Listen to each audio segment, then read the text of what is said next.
Leveling endlessly with the strongest system. Chapter 81, Alchemy. The elder mage's eyes stopped at Amelia, discerning her.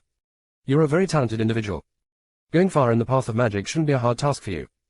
I can barely see through you, however. So I only have this advice for you. You need to learn to cherish your life more. Arlo knew what he could do, so he didn't show a change in his expression, but Roy was alarmed to find out that he could see through a person with just a glance. Awed by him, Amelia humbly bowed to the sage-like man. I will keep your advice in mind and learn to treasure my life. Her eyes that the elder could see said something else. But if the need ever arises, I will sacrifice myself for him. After giving her a slightly disappointed nod, he focused his attention on Roy. Just what made this stinky boy so special that a being born for magic would go so far for him? He wanted to know. Under his gaze, Roy inexplicably felt nervous, and droplets of sweat formed on his forehead. Then, he heard Wizards judge him impartially. I can't see through you at all. You've changed very much since the last time I saw you. You're not weak like you used to be. The way you're now, the possibility of you defining this era is very high. Roy's lips curled into a smile to hide his true feelings. Elder, you praise me too highly. Wizards kept his eyes on Roy as if trying to see through him, but suddenly, Arlo came in between them. Wizards calmly stared at him. To what do I owe this honor? Arlo winked at him. Help free a room for us. All the rooms had a red light on, signifying that a person or a group was occupying them. As you can see, only my study is free, Wizards pointed out. The workshop was a busy place. It wasn't wrong to say that the alchemists of the Canty, as well as the wandering alchemy, spent most of their time here, making potions, honing their skills, and whatnot. Arlo's eyes widened in pleasant surprise. You don't mind? Wizards grinned at him.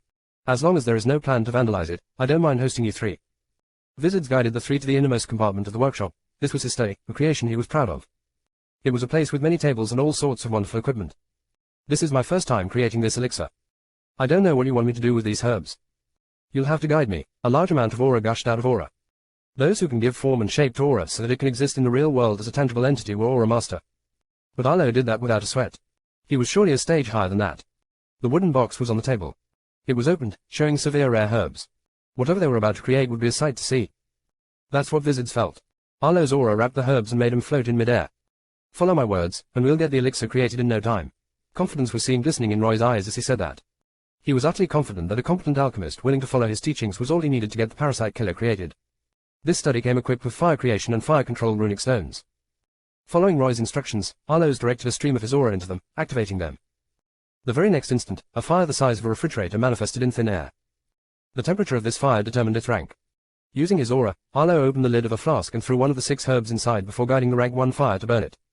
It was golden in color and wrapped in 7 layers of thick leaves. Roasted by the fire, its outermost layer opened up like a blooming flower. Golden liquid oozed out of those leaves, dropping down inside the flask. It had 6 layers left. It had to be burned by the fire of 6 different ranks for all its juice to be extracted. However, a 3rd rank fire can be used to roast its 2nd outermost layer as that would destroy it. One needed to use rank 2 to roast this part of it if they wanted to get the golden liquid. And a rank 3 fire to roast the next layer of it and so on.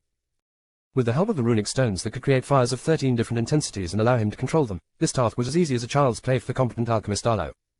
The flask was half filled with golden liquid. Floating above it was a herb that looked dried like permission, extracted from all its value. It was guided out of the flask and placed on a silver tray. Roy wondered why Arlo didn't throw it into a dustbin. Maybe they could still use it in some way. Who knows? Different herbs have different melting points. Only when they were burned with a fire of suitable temperature would they secrete medicinal liquid, also called magic extracts or liquid. Roy knew the melting point of all these herbs, as he had written them down on a paper before he could forget them. Arlo just needed to follow his order and cook them up well to get the magic extracts for them. Their magic extracts were stored in different flasks. Roy eyed the last remaining magic herb. A thoughtful look popped up on his face as he recalled details about it. Uncle, burn this one with the fire of the 13th level. Just as Arlo was going to follow his command thoughtlessly, Wizard stopped him. Wait, I know little about this herb. Its melting point is quite low. It can't stand the level of first you mentioned. Kissed by it, it would turn to cinders. A very convincing voice was used to say this. And it indeed succeeded in halting Arlo from proceeding forward with this process. With a level 13th fire swelling above his palm, he looked confusedly at Roy as if asking for his confirmation. Roy nodded at him. Uncle, it. His order was followed by Arlo, but it confused the elder mage.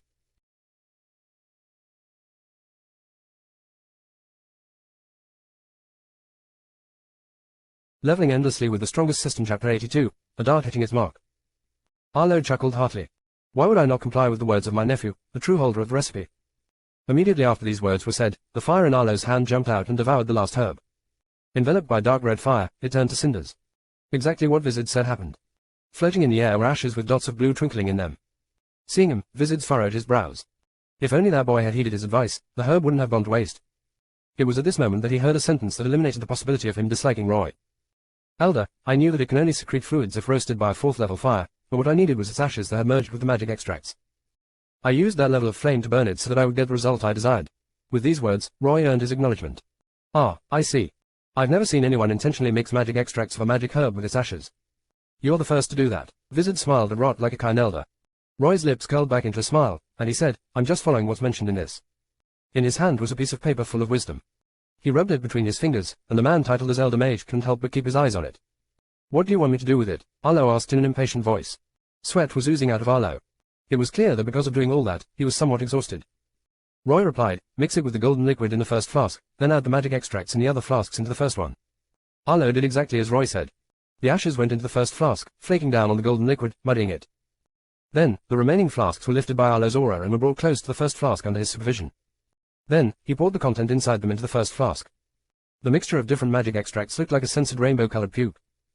What should I do now? Arlo wiped the sweat off his forehead, exhaling a breath of relief. He let go too suddenly, and the flask dropped to the ground, shattering. One could see creases appear on Elder Mage's darkened face. Seeing him look so menacing, Amelia swallowed nervously. Arlo felt someone glaring dagger at his back and cranked his neck to his old friend. Sorry, he apologized. The Elder Mage's eyes twitched, and he breathed out. Exasperatedly. When will you learn not to do that? This is the 77th time you broke flasks at the same step. It makes me wonder if you do it intentionally. Under his piercing gaze, Arlo chuckled nervously. Some habits were hard to let go of, and breaking flasks after they were not needed was a ceremony too fun not to do. The embarrassment caused by the thick-skinned Arlo was felt by Roy, and he apologetically looked at Vizards. Vizards waved his hand as if saying not a big deal. He took a deep breath and exhaled it. Uncle, use the first level fire to heat it for 20 minutes, then wait half an hour for it to cool down, and we'll have our elixir created. All right, I'm on it. An instant after saying that, using the fire creation runestone, Arlo created a gentle fire below the flask, heating the content inside it. 40 minutes later, the various magic extracts were indistinguishable from each other. Only gooey stuff of a reddish-black color was left. Its scent spread throughout the room. It was bad enough to make their noses crinkle. Just what have you made me create? Why does it smell so bad? Arlo pinched his nose, unwilling to smell the shit in the air. On the other hand, with a pondering and interesting look, Vizards was looking at the elixir. I'm curious about it too. If you tell me, I will reward you handsomely. Roy sniffed the fumes and felt something wriggling in his stomach. It was such a good sign that it put a smile on his face. It is called the Parasite Killer. Like its name, it can kill all sorts of parasites, including the ones the Acklys use to control the members of their branch families. Once you drink it, it changes the habitat of your body into one where any and all parasites can't survive. If they stubbornly latch onto their host even then, they would die out in mere moments. Hearing his words, the eyes of Arlo and Vizards widened to the size of saucers. Seeing their reaction, the clueless maid thought her master had created something amazing. It's that powerful. Arlo was finding it hard to believe that this elixir could annihilate all parasites. It was just too much for this man to believe. When we find it after I drink it, Roy picked up the flask, bringing it close to his lips. It was hot, but he could still hold it without a problem. Vizards looked at Roy in bewilderment. Just why would you take it? Roy raised his head. Just this slight change of posture made him appear like a lone wanderer that has faced many ordeals in the eyes of the onlookers. Because someone did me dirty and planted a parasite in my body. It had taken roots in me and changed my constitution adversely. This fat that you see and the fact that I feel like knives stabbing into me just from inducing mana into my flesh is caused by it. You've been through a lot. Vizard sympathized with him. Just who would be so cruel for an orphan? Tears welled up in Amelia's eyes, and her chest felt stuffy. It was hard for her to breathe properly after finding out that her master had been harmed under her eyes. Arlo's brows raised, and his comic relief expression was replaced by an ever-darkening face, his eyes blazing in anger. What? Who harmed you so insidiously? Author here. I will be releasing 4 chapters daily this month. A similar release rate will follow next 4 months, hopefully. I just hope you can reward me with 4 to 5 stars reviews. Leveling Endlessly with the Strongest System Chapter 83, Roy's Schemes. Certain events led to Arlo entering into a contract with multiple parties that forbade him from guiding Roy and stopped them from targeting him. But now, he was finding out that someone had targeted him even though he had kept his part of the deal. This angered him thoroughly. I have a few suspects in mind, but I lack evidence to convict them. To claim that someone had done something bad without proof to verify it would be a bad move. The current court doesn't convict vile people of crimes if there is no evidence against them. It will only give them a chance to cover up the track better and know someone's upon them. That's why I've remained silent. And I hope you would do the same. Telling him about his problems was his way of showing that he was willing to trust them. I won't say a word of what I heard here to another. Arlo pointed his thumb at the elder mage. I don't know about this guy, though. Roy looked at the man with graying hair in silence. To disturb a child's chance of winning a game of chess against his elders isn't something I would do. Really? Yes. I wouldn't like seeing the cowards who harmed you from the dark getting away. I did rather see them brought to justice. If you ever need my help in this matter, you know where I live, just hit me up. I will provide you assistance without cost. Wizards offered his help as he was party guilty for Roy's current circumstances. If he hadn't killed it, and instead tried to talk things out, Roy wouldn't be in such a predicament. His life would have certainly been better if it was there for him. Roy glanced at Arlo. Uncle, protect Amelia. Sure. Arlo stood before Amelia, eyeing Roy. Roy drank 1/3 of the content inside the flasks before putting it on the nearby table. He wiped the disgusting liquid at the edges of his lips with the back of his hand. The system's notification sounded in his mind. Open hollow corner bracket ding. Congratulations. You've consumed the necessary amount of parasite killer to deal with the parasite in your body. The parasite elimination process will not start. Close hollow corner bracket. Right then, he felt as if his body was being ripped apart by a pair of scissors. A roar was about to escape his lips, but he gnashed his teeth, his protruding eyes turning red and bleeding. Gah! Although he tried his best to hold it in, a shrill roar escaped his lips. Looking at his pitiful condition, Amelia wanted to pat his back, hold his hand, and support him, but Arlo stopped her from advancing toward Roy. She stared at him, and he shook his head back at her. The onlookers then saw a bump appear on his stomach.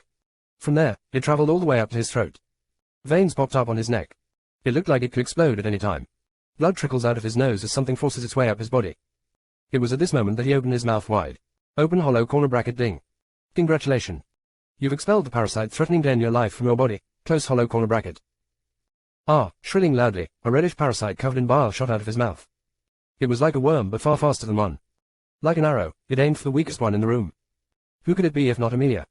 But it had made a silly choice. Someone had already expected it to do that and had made a superhuman protect her. Pa! It hadn't reached anywhere close to her when Arlo swatted it away with a slap.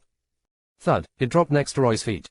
He immediately stomped on it once, twice, and another 6 times, crushing it into bits. Open hollow corner bracket ding. Congratulations. You've killed a level 17 parasite. You gained 170 experience points. Close hollow corner bracket. Nice, Roy muttered under his breath. Open hollow corner bracket ding. Congratulations. You've lost your intolerance to mana. You can interact with mana without feeling pained and induce it in your body.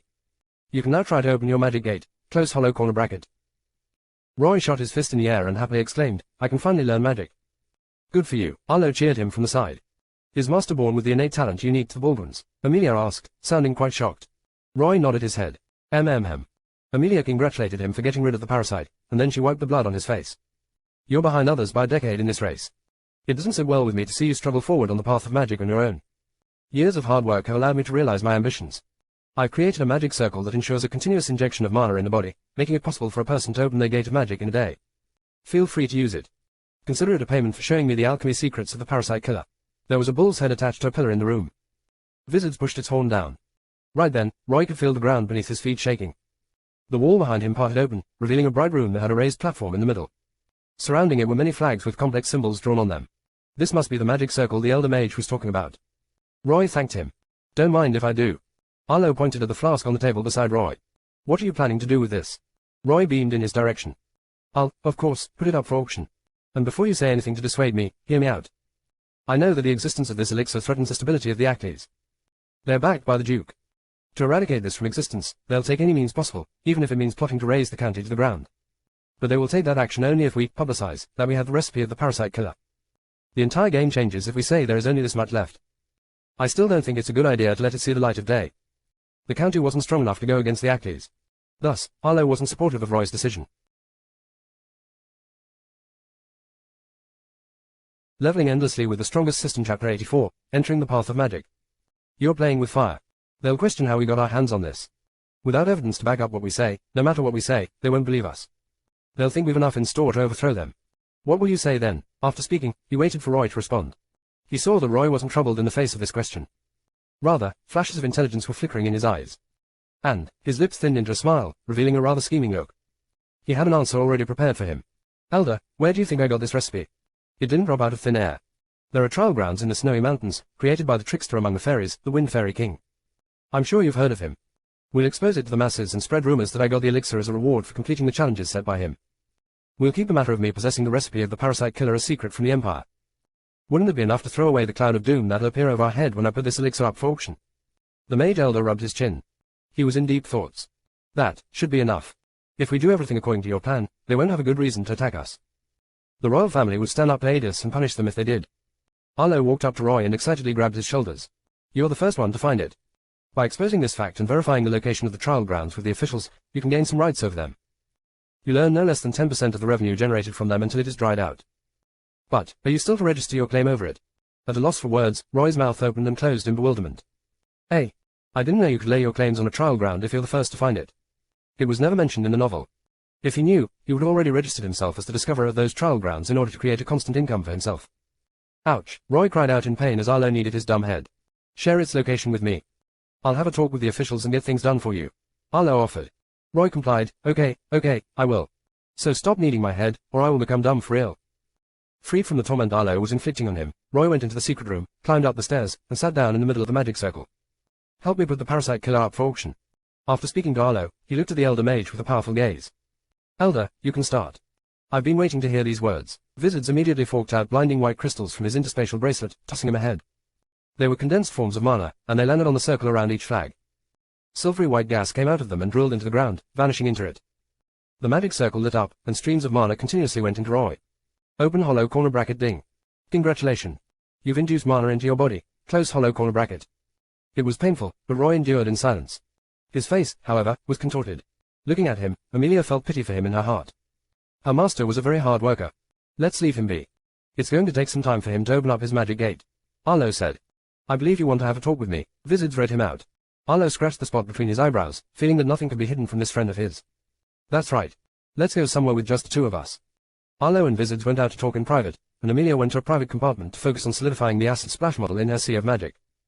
Seeing her master enduring all sorts of pain to become powerful ignited the will to become strong in her heart too. If they had only stayed behind for a minute more, they would have Roy undergoing unbelievable changes and become surprised to the very core of their being. Open hollow corner bracket ding. You've activated the Tyrant's Body meditation technique, close hollow corner bracket. He had received the Tyrant's Body meditation technique as a reward for defeating Uran, but at that time, he couldn't use it as an act of generating mana in his body would have led to his death. However, now that the parasite was gone, he could finally pop the protective barrier trapping mana.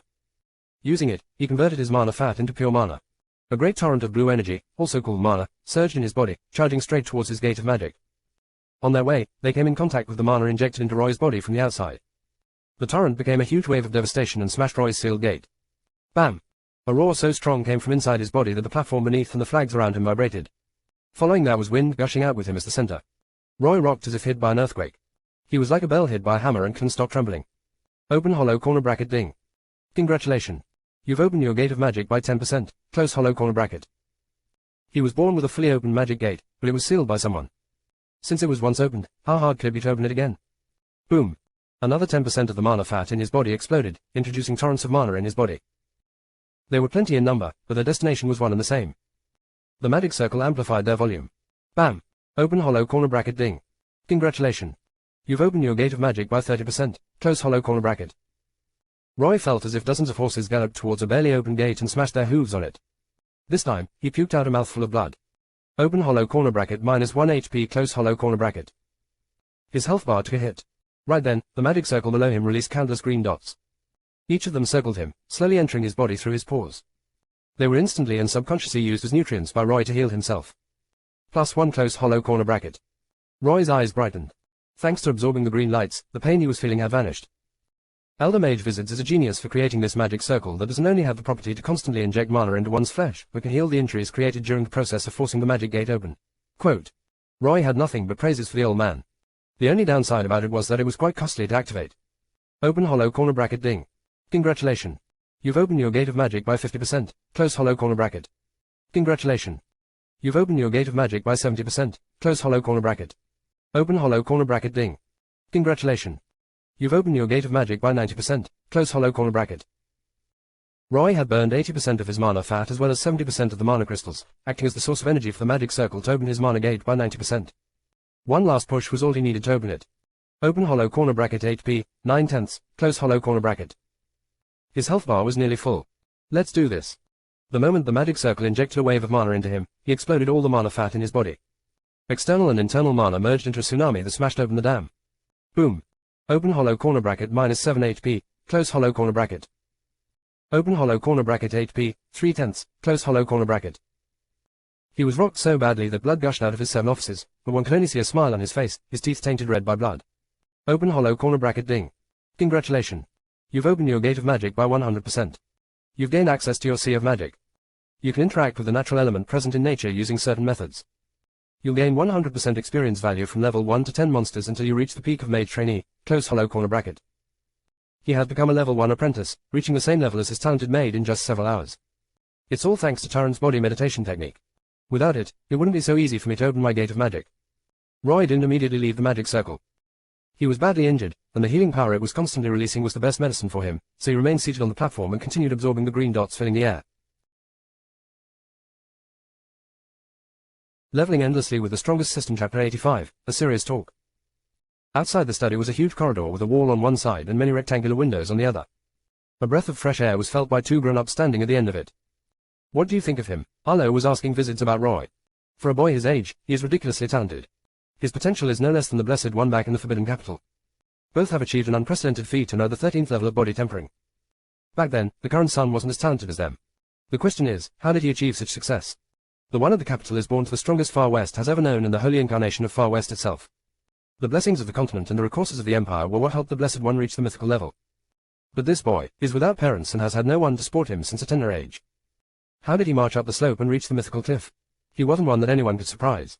His wisdom surpassed the imperial teacher. He was wise. But Roy had surpassed his expectations. It was quite challenging for him to keep calm in his presence. Arlo narrowed his eyes at him. You do know that's not what I am asking about. Vizards patted his shoulder. Old friend, your fear is unnecessary. That boy hasn't been possessed by an entity. But his current soul, it is unlike before. His words only worked to bewilder Arlo even more. Then, how can you say he's still the one we know? I'm studying the aspect of livings no man or ghost has ever touched. Consider my situation similar to a man that has only ever used his eyes to see, suddenly losing his sight and using a stick to determine his surroundings. He will trip. He will fail. That will happen 100 times. But from his many mistakes, he will learn. Eventually, he will be able to walk perfectly without his eyes. I know not much about the soul, although I have been studying it for years. Yet, I do know each one has a light unique to it. I call it frequency. The frequency of the boy's soul hasn't changed. But it has increased in both volume and size. A newborn soul is like that of a pea. Once society shapes him and he starts comprehending the laws of the world, confronting the concept of life and death, and absorbing knowledge, the size of his soul increases. Just a year ago, his soul was the size of a 6-year-old. But now his soul is way bigger than an adult. The frequency of the soul changes if two different types of souls merge. But he noticed no change in the frequency of Roy's soul. Thus, the suspicions that he had about Roy being possessed by a demon were killed. If Roy were to hear his words, he would be shocked. He was from Earth, and Roy Badolf Baldwin was from the Far West. They were both from a different worlds and lived two different lives. So, how could their soul be absolutely identical? Arlo leaned on the rails and looked outwards, seeing a bird taking flight. You're saying he has experienced an awakening? This idea of his was ruthlessly refuted by Vizards. No, he's still to awaken. I've checked his inner world. There's no weapon there. He is classless. What he received is more like a transfer of knowledge, like a god had helped enlighten him. With the word God mentioned in his presence, Arlo turned red-eyed. Sarcastically, he chuckled, but this land has long been forsaken by gods. How could it be possible for him to be blessed by one? I do not know. I'm not as you take me as. I don't have answers to all questions. Vizards was a sensible man. He knew his limit. He was not as intelligent as some people made him out to be. One thing is for sure, the fact that Far West has created a body for itself, seduced the Emperor, and mated with him to give birth to the Blessed One. And now the appearance of this boy can only mean that disaster is upon us. He sighed after a moment. Hearing his words, Arlo also felt a headache coming. Are those of the uncharted land going to make their move? The Emperor is known to be trapped in his castle. No man of our has entered it. Thus, his movements are unknown. His kings are also sitting still in their confirmed spot as if patiently waiting for something. Of the 13 commanders, a few have left their outpost, the current position unknown. I'm afraid they are plotting against our empire. Furthermore, a faction has risen to oppose the empire in recent times. What they're called is unknown. But we have named them the Legionaries. They're a troublesome bunch. I'm afraid they'll join hands with the commanders to give us a surprise. Vizards reported the current situation to Arlo. Arlo gave him a light pat on the shoulder. Ease up. Out of all, you're thinking of the worst possible situation. Vizards glanced at him lightly before looking heavenward. In troubled times, even gods may fall. Death. It's inevitable. We may delay it, but it will get us someday. We'd be the greediest pigs if we died without passing our legacy to the younger generation. I'm planning to use the adulthood ceremony to scout out my inheritor. You should do the same. Arlo said, I already have a person in mind. Who is it? Vizards questioned. Arlo replied, my nephew. You, Celestials, like to give the best to your kin. When will you change and learn to treasure all life? Vizards complained. The truth is, Baldwin's wasn't a clan that emerged in these lands. They weren't from the Far West. They were from a place far beyond. That's why while the people of the Far West could only be mages or knights, only they could be both. But of course, this truth was known only to a select few. Arlo laughed heartily. We're like this, that is why we are Baldwins. Leveling endlessly with the strongest system. Chapter 86, A Capable Maid. Master Grey House was built behind Bernie Sistela. A paved pathway connected the two places. Planted around it were bushes, grasses, and rare trees from which a rich type of oil that enhances a man's sexual ability could be extracted. Plenty of guards were patrolling this area. Most of them were just the common citizens with a build sturdier than average, but some were in the body-tempering stage, capable of smashing stones with their fists. Yet, none had senses sharp enough to notice a shadowy figure climbing up the fenced wall that surrounded the paved path and sneaking to a thick tree. Swift Death hid her figure behind the canopy of the tree, thinking, in this place, I need not worry about them catching sight of me. Let's have a good view of my surroundings. With the leaves and shadows hiding her figure, she took in her surrounding. A garden was reflected in her eyes. At its edges, one-story houses could be found, and in the center of the garden was a two-story building, the entrance of which was guarded by two people dressed in black armor. This suited the aesthetic of humans. But it also attracted thieves like bugs. Master Grey really knew how to show off, and that's why he had suffered a loss at the hands of shameless thieves in the past. Swift Death licked her lips. She knew about this place as she had come here to loot a thing or two in the past. Yup, she was one of the thieves that had humbled Master Grey. But because Master Grey had his wealth stolen too many times, he tightened the security around his manor. Thus, here, guards were just everywhere. A total of 4 guards were blocking her way forward. Staying still, she waited patiently. 3 turned around the corner a couple of minutes later, leaving only 1 guard to pace back and forth on this paved path. The moment his back turned to her, Swift Death jumped out of her hiding spot, landing a few steps behind him without making a noise. Whoosh! But the wind generated by her big movements brushed against the back of the guard. And he felt as if someone was behind him. His immediate response was to turn around to see who it was. But by the time he did, Swift Death had teleported to the roof of the building far away. Behind him, the guard saw nothing but thin air. Recently, because some brat angered Master Grey, he's holding everyone accountable for the slightest mistake to let out his frustration. That has kept me on edge too. That must be why I am feeling things. Embarrassed, he rubbed the back of his head and cursed Master Grey under his breath. If not for the fact the love of my life is his slave, I would have stopped serving a shithead like him a long time ago. The guard's fate was terrible, but for the love of his life, he had willingly made his life even harder. Swift Death's attention was already not on him. She was staring at the person who was being escorted by Master Grey himself. As she found him eerily familiar, her pretty crimson eyes narrowed suspiciously. Why is Yama's contractor meeting with this old man? Swift Death's eyes twinkled as she felt like she was onto the deepest, darkest secret. Accompanied by Master Grey, the Yama's contractor entered the 2-story building. Climbing up the stairs, they reached the 2nd floor and sat down on chairs placed around a round table meant for 2. Unaware they were of the existence of an assassin that was laying flat on the roof just above their heads. To eavesdrop on them, she put her ear to the tiles and closed her eyes. She heard the Yama's contractor saying, "You're hiring us to take out who?" Then, she heard Master Grey screaming like a banshee, "I want that brat dead. I've never felt so humiliated in my life. That day has become my inner demon. A mere brat dared to play me and slap my face. I can't swallow it. Keeping it in is killing me slowly. Unless he dies, I would never feel at ease. Just get 2 silver-ranked assassins to do the deed. I'll pay 5,000 gold bars for each. That's equivalent to 50,000 gold coins." Master Grey picked up the box next to his leg and placed it in the box, opening it up. It was filled to the brim with gold. Looking at it, the contractor felt his heart moving. Yama's contractor maintained his eye contact with the person opposite him and smiled at him. "I like you a lot. So, I do want to help you get rid of your inner demons. But since your request is killing him, I can only give you an outright refusal." Master Grey was his piggy bank. Of course, he loved him. But in the end, he refused to shake hands with him. Hearing his words, Master Grey's eyes widened, and he leaned back, slumping down in his chair. He rubbed the back of his neck, his breathing unstable. B but why? To get rid of one trainee, he was willing to pay a considerable sum. Only a fool would decline it. Was the Yama's contractor a fool? Someone has already hired 2 of our silver-ranked assassins to get rid of him. The rule of our organization state that we can't accept 2 requests of assassination on a single person at a time. That's why I can only refuse your request. After speaking, Yama's contractor crossed his legs. He took out a cigar and placed it in his mouth.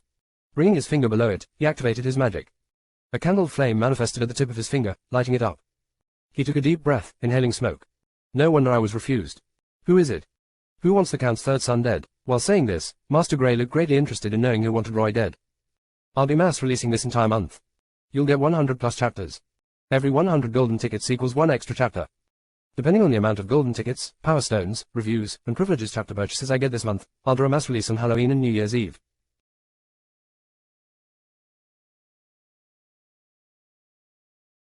Leveling endlessly with the strongest system chapter 87, bonus chapter, Master Grey's secret dungeon. At his words, Swift Death's cat-like ruby eyes thinned to the size of a needle. Never in her wildest dreams could she have thought that she would find out about the matter of someone hiring assassins to kill Roy while eavesdropping on their conversation. Master Grey was too fearless to want the son of the Count dead. He was letting anger get the best of him, and Swift Death was going to make sure that he regrets ever targeting her master. The Yama's contractor was an asshole for treating 2 silver-ranked assassins as disposable. Didn't he know that you would be wanted by the Empire if you killed a noble? Except for the Empire, there was no good place in the entire Far West for humans. The lives of the two assassins of the organization would be destroyed the moment they assassinated Roy. Miss Rose was also too vicious. Swift death failed to complete the job, so she got someone else to do it. She was just too desperate about wanting Roy dead. Back in the room, the armor's contractor pinched the cigar between his fingers, bringing it out of his mouth and down to the armrest whilst puffing out rings of smoke. The scent of uneasiness filled the air. Breathing it in, Master Gray coughed. He wasn't a good smoker. She heard the contractor coarsely chuckling, "Our client has paid us to keep their identity confidential. But, since you're our VVIP customer, I don't mind telling you who they are if you promise to keep mum about this matter and pay 5 of these golden babies." The armor's contractor could be seen playfully winking at him and neighing the box. Master Gray understood what he meant. He took out 5 bars from the carton and placed them in his hands. Then he looked straight in his eyes, to tell me. The armor's contractor rubbed the bars with his thumb, his heart fluttering. He beamed at Master Gray. "It's the genius of the Charlotte family, Miss Rose." For legally breaking off his engagement with her, Roy had her family compensate him greatly. That irked her. She's thirsty for his blood now and wants him dead. Do you know how much she threw at us? 100,000 gold coins. We're just waiting for him to be out in the streets by himself. That's when we will strike him dead. Ha ha ha. Understanding that Roy had limited days to live, Master Gray laughed his lungs out. That's enough for her to buy a ranked runic item, but she's using it to take him out. That brat deserves to have such a vengeful woman aiming for his life. Seeing him so happy, the contractor smoked without worry, placed his hand behind his head, and leaned back. You still haven't paid us for getting rid of your business rival. The deadline is fast approaching. When are you planning to hand that runic item over to us? These weren't exactly perfect times. To become successful, Gray had chosen to dirty his deeds. He had killed many that did something which threatened to harm his prosperous business. To be cruel was his nature. And, thanks to this characteristic of his, he was very rich. He had done dirty deeds. But to mask the devil he had donated a small sum of his wealth to the poor. That's why to the county's southerners, he was a son with a shitty son. Master Gray eagerly held his hand, straight away. Just wait here for a while. I'll bring it to you. Leaving the armor's contractor alone, he went to that part of the manor which had a slope. Taking the staircase, he went down. A reclining wall full of plants and grasses was before him, and smelly water was behind him. He didn't know that someone had chased him all the way here. Swift Death noticed blood-sucking vines popping out of the sewer water. The blood-sucking vines crawled to Master Gray with ill intention, but just as they reached close to him, the ring in his hand released a black evil light. Immediately, instead of sucking him dry, they rubbed against the soles of his shoes like cats showing affection. He's able to control the vines. It must be because of that ring. Swift Death eyed the ring on his middle finger with great interest. It would be worth stealing it. With a wave of his hand, Master Gray lifted the vines on the slope. The solid entrance to an underground bunker was revealed. It was thoroughly locked. He took out a set of keys. There were 12 of them, of different shapes and sizes. There was an equal number of locks on the steel door. Using the keys, he unlocked them one by one. With a shrill noise that would scratch one heart, it opened up. Gray went inside, stepping on a staircase. He didn't forget to lock the steel door before using it to do down. If only he had waited there for a few minutes, he would have caught a figure dressed in black. Swift Death was following him, but he didn't notice her at all as she was walking without making a sound, and her breaths and heartbeat were inaudible. Walking past the many sex chambers in the underground bunker, Master Gray entered a corridor. Stepping out of it, he entered a spacious room with many racks and a treasure chest. He raised his hand with curled up fingers, the black ring in his middle finger pointing at the chest. Open up. The chest's mouth opened, revealing rows and rows of sharp teeth. No doubt, it was capable of biting off a man's head in a snap. Dazzling lights burst out of it, and the teeth vanished, replaced by spatial storage. Putting his hands inside, Master Gray took out the runic item the armor's contractor wanted. Then, he stepped out of the bunker. The shadow back in the spacious room fluttered seductively. A figure stepped out of the darkest corner and took 3 steps toward the monster-like chest. Whoosh! Right then, the monster-like chest bounced towards her at record-breaking speed.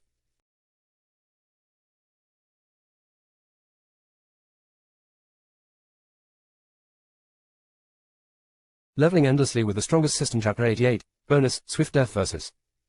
Blood-sucking vines. In midair, its lid opened wide to reveal the horror that lay within, which was rows and rows of knife-like teeth and a mouth most likely to breathe fire. Swift Death raised her head, revealing a scheming smile. Open hollow corner bracket high-level soul shard, teleportation close hollow corner bracket. A blink of an eye was all it took for her to teleport 10 steps above her current spot, where she left behind an afterimage. The monster failed to discern the real from the fake and attacked what it shouldn't have. Crack! Its jaw snapped her afterimage in half, causing it to be blurred out of existence. It was at this moment that the monster-like chest realized that it had fucked up. Feeling something approaching it from above, the monster-like chest tried to move away, but it was stomped upon by someone with such strength that it plunged to the ground. Thud. It crash-landed on the ground, and the flame in its mouth exploded. The next instant, black steam could be seen coming out of it. Brushing it apart while going down was a slim leg with muscle lines more well-defined than a person's future. Bam! Swift Death stomped her feet on its lid again, immobilizing it temporarily. Twitchy, twitchy. Swift Death leaned forward, the 2 daggers in her hand going in and out of it once, twice, thrice, and several more times with such speed that it died without knowing what killed it. If Roy were here, he would have felt fascinated to see her unchanged buttocks and tight clothes hanging in the air like the two tasty, plump fruits full of juice as she killed the monster. The chest lay still on the ground, its teeth turning into a pile of bone dust. With her hand, she brushed it away, revealing the darkness inside the chest's mouth. She put her hands inside it, taking out whatever she grabbed. Some stuff was useless to her, but it could sell for a lot. There was a black ring on her pinky. It was a treasure as it had spatial storage. She purchased it using the gold Roy had blessed her. All the useless stuff was stored inside it. It should be somewhere inside here, she muttered under her breath as she continued to empty the treasure chest. It didn't take long for her to pull out records of Master Gray's dirty deeds. With them in her hands, her eyes twinkled in a naughty glow. Master Gray is done for. The racks also held many files. She went through them in a hurry, realizing they contained receipts for the sale of resources Master Gray and his affiliates who had some influence in the southern district had smuggled out of the county under the nose of the Count. I should get out now. Stowing them away in her interspatial ring, Swift Death went all the way back to the door out of Master Gray's hidden dungeon. It was locked, but it couldn't stop her from getting out.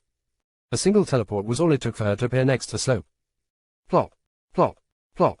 At that very moment, sensing her existence, several blood-sucking vines burst out of the water surface, charging toward her like arrows. The vines had an opening at their edge, filled with teeth. Just looking at them disgusted her.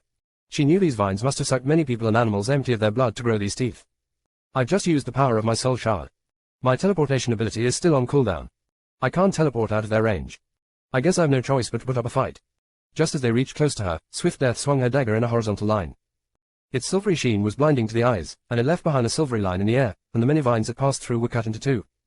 Green liquid spurted out of the wounded parts of the vines that retreated back to the cesspool, splashing out towards Swift Death. They were sizzling hot. She determined they were toxic enough to burn her skin off and poison her, so she immediately rolled to the side to dodge them. Sizzle, sizzle. The green liquid dropped on the spot she stood on a moment ago, eating away the grass, mud, and ground and creating a small depression in the area. Some drops landed on her clothes, creating holes in them. If one were to look through them, they would see her milky, white skin. As she stood up, she was attacked by more vines from all sides. Whoosh! She used both her daggers to cut a majority of them, but they outnumbered her by quite a lot. Resisting their willful advances proved futile as they captured her. The smelly vines tightened around her limbs and raised. In a single moment, she was brought up in the air. And then they rapidly sunk into the sewer water, planning to bring her under dirty water where they would prey on her. Faced with such a deranged situation, Swift Death didn't have a single ounce of fear on her face. Her lips hooked up into a smile. The cooldown of her ability has ended. A while ago, she had dodged having a confrontation with them by teleporting into the hidden dungeon from a spot out of their range. She instantly escaped their grasp by teleporting to that very spot. This was a place where they couldn't extend to, nor was their sense of smell sharp enough to smell what was there. The vines turned left and right before dropping into the water, disappointed. Swift Death extended her middle fingers towards the vines floating on the water. See you never, you dumb fuckers. Without looking back, she walked away. In search of Master Gray, she roamed this manor. The ring he possessed was too precious for her to give up on. Footsteps were heard approaching from around the corner. There was no tree good enough to shade her from a person's eyes, much less a guard. There was, however, a big bush to her side. She jumped into it to hide from the guards. Just as she expected, the guards walked past the bush while chatting with each other about Master Gray. Eavesdropping on their conversation, she found out that Master Gray had gone to his study to work after sensing the Yarmouth contractor away. Now, she had been to this place and knew the layout of this manor. His study was in the building where he had a conversation with the Yarmouth contractor. Bypassing the guards patrolling the area, sneaking inside the grandest building in the garden using her teleportation ability, and going under the notice of the maids inside it, she made her way to his study.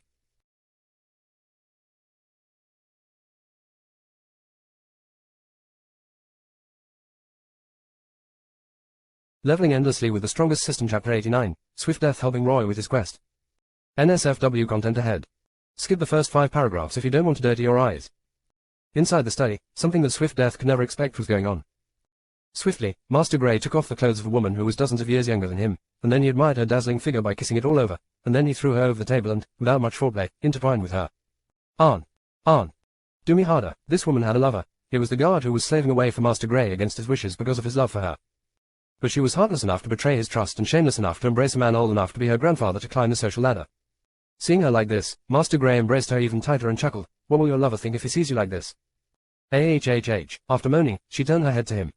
He saw her blinking her eyes at him pitifully. "Master, don't remind me of him when you're doing this with me. I don't like it." Between the moans, her words were barely comprehensible. But the master tailor was able to understand it. He grabbed her chin, bringing her face close to his for a kiss. "You say that, but your body is saying something. That part of you is clamping down hard on my shaft. You must like the idea of cuckolding him." Inhumanely, he said this like a creature of lust, also that she would feel humiliated and more turned over.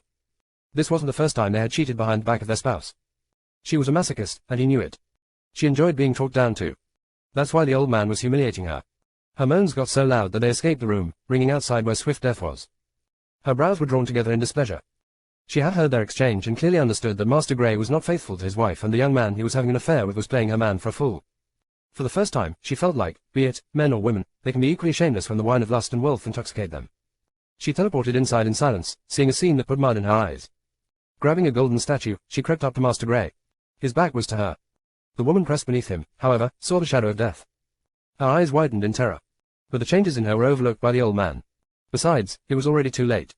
Even if he had noticed an assassin behind him, he wouldn't be able to dodge her attack. Swift Death had long raised the small-sized statue and brought it down towards Master Grey's head. Bam! His head was smashed with solid gold, and hence, not only did it cave in, but it burst, streams of blood trickling down his forehead and covering his face. He leaned to the side, slumping to the ground, his eyes rolled to the back of his head. He was out cold. Seeing him bleeding profusely and lying on the ground like a corpse, the woman screamed. But not a sound came. Swift Death had covered her mouth, muffling her screams. Tears welled up in her eyes as she stared at the harbinger of horror. Her eyes were begging for the assassin not to harm her. Swift Death, being a woman herself, didn't do anything to her except for knocking her out cold by hitting her pressure points with her finger. She was worried that Master Grey, after waking up, would find out that the records of his dirty deeds had been stolen and make a run for it. Thus, she directly went to the central court of the county to report him. Although some had eaten Master Grey's salt in this place, most barely knew him. Using the fact that she was from the Count's house and the second maid of Roy Badolf Waldron, she gained the chance to report Master Grey's crime to the highest authority. And the evidence she turned in wasn't plenty, but still enough to immediately get him locked up for at least a decade. If she had turned in all the evidence against him, she was afraid he would be hanged. Swift Death, who was now in a maid's costume with her chest back to the original size and standing in the middle of the court, chuckled. Every bug eyeing her was scared off by her laughter. She looked too scary to approach. Her master didn't want him to die easily. So, how could she get him killed? Wouldn't it be defying her dear master? About half an hour after Swift Death knocked him out, Master Grey woke up, only to find himself surrounded by guards and the woman he was making love with lying unconscious by his side. Guards, apprehend this dog. With fist shaking due to seeing a naked Master Grey with a naked young woman, Sir Dale commanded in a harsh voice, telling his soldiers to grab Master Grey. Seeing the guards approaching him, Master Grey felt anxious. His palms sweated, and out he stuttered, "W what? But why?" Sir Dale disdainfully looked down at him. "You'll know when we judge you in the county's court." Sire Dale was a man so honest that Master Grey was never able to bribe him. The only reason he respected him before was that he had only seen the facade he had created to win over the masses. Now, as he was exposed to his true self, all the goodwill he had for him in his heart vanished. Help me. Master Grey eyed Cameron like a pitiful dog, begging the knight to save him. When he looked at him, Cameron turned his head away. Sure, Master Grey had given him a bit here and there over the years. But it wasn't enough for him to be fiercely loyal to him. He wasn't willing to lose his job and life for a vulgar old man that dared to make love to a woman the age of his granddaughter and also smuggle goods out of the county with the help of other officials. Author here. Finally, Swift Death's solo adventure has come to an end. Why was this written? To explain that Roy didn't complete his quest automatically. Someone helped him greatly for him to earn free benefits from the system. Leveling endlessly with the strongest system. Chapter 90. Bonus, a competent maid makes the master's life. Several people with influence were caught colluding with Master Grey to smuggle goods out of the county and arrested. This news spread throughout the county like a wildfire. Literally, some hours later, every neighborhood auntie could be seen talking about it. On top of that, with gossip of Tiara getting caught having an affair with Master Grey by the southern inner guards washing over just about everyone serving the master tailor. The guard patrolling the garden was also exposed to the true color of his lover. Damn it, I've wasted my life serving the wrong master and loving a bitch meant for the streets. While cursing the two in his mind, the guard's fingers curled into a fist, the teacup in his hand crushed to bits. He had wasted 3 years serving Master Grey for Tiara, but she gave him a betrayal in return and hooked up with an old man. Tiara burst into his living quarters, only to see him packing up. She grabbed his wrists and, like a little beggar, looked into his eyes. It was only a one-time thing. Please don't leave me. I will never cheat on you again, I promise. With a red face, the guard swatted her hands away. You've been unfaithful to me once. Surely, it wouldn't be a problem for you to hook up with some rich dude behind my back.